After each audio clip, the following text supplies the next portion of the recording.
The Pillsbury brand has long been a staple in American households, but have you ever wondered how the family lived? Hi everyone, Ken here. Today we are exploring the Charles Pillsbury Mansions. Hit that subscribe button and let's explore this house. In 1842, Charles Pillsbury was born to a modest family in Warner, New Hampshire, and from an early age, he helped his shopkeeper father while dreaming of something bigger. Those dreams led him to Dartmouth College, where he graduated in 1863.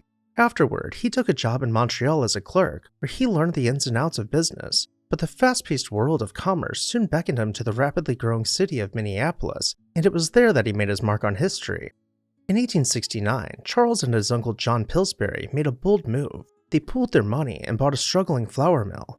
Flour milling wasn't exactly a glamorous or lucrative business at this time. It was viewed as old-fashioned and unpredictable, but Charles saw the untapped potential and threw himself into learning everything he could about the milling process.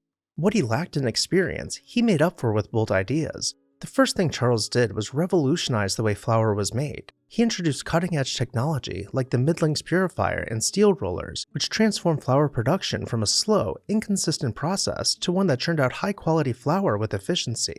By 1882, Charles had overseen the construction of Pillsbury A Mill, the largest flour mill in the world at the time, making Minneapolis the epicenter of flour production. Pillsbury's flour became a sensation. His brand, Pillsbury's Best, was soon known for its fine quality, and the company rapidly grew into a global powerhouse. But Charles wasn't just about profits. He cared deeply about the people who worked for him. In 1883, he introduced one of the nation's first profit-sharing programs, rewarding his employees based on the company's success. This forward-thinking approach created loyalty among his workers and ensured that his mills operated without labor strikes, a rarity in the industry.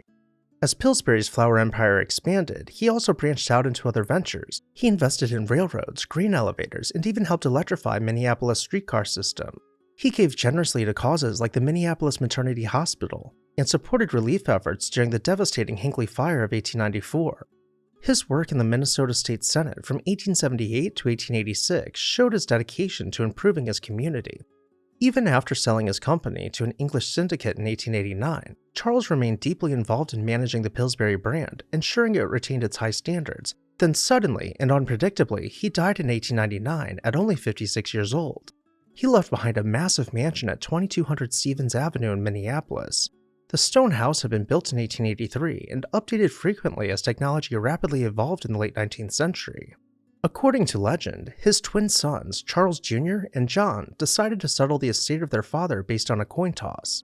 John allegedly won the coin toss for his father's mansion, which meant that Charles Jr. would have to build his own house with his portion of the inheritance.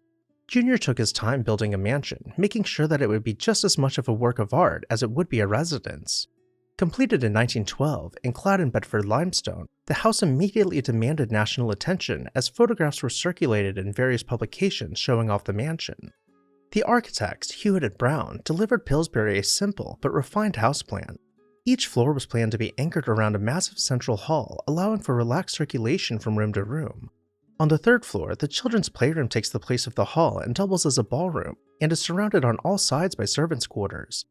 Entering the mansion through the door on the left, we make our way towards the hall, surrounded by wood-paneled walls delicately supporting a series of groin vaults embellished with artisan plasterwork. At the other end of the hall, we find the service stairs open to the sight of guests from the reception area, an oddity for the time. Nestled between these two staircases is the library, complete with built-in bookshelves and stained glass windows below an elaborate Jacobean ceiling.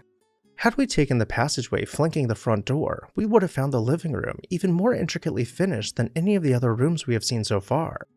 And resting opposite the living room is the dining room, once again with an astounding amount of detail in the finishes and yet a great deal of restraint in its furnishings. After Jr.'s passing in 1939, the house changed hands several times. Unfortunately, his brother John's house was demolished only a couple years prior to this in 1937. Thankfully, however, Jr.'s house continues to stand and has been respectably maintained, though it no longer serves as a private residence. Let me know if you would like to see a video on the other half of the Pillsbury family and their mansions.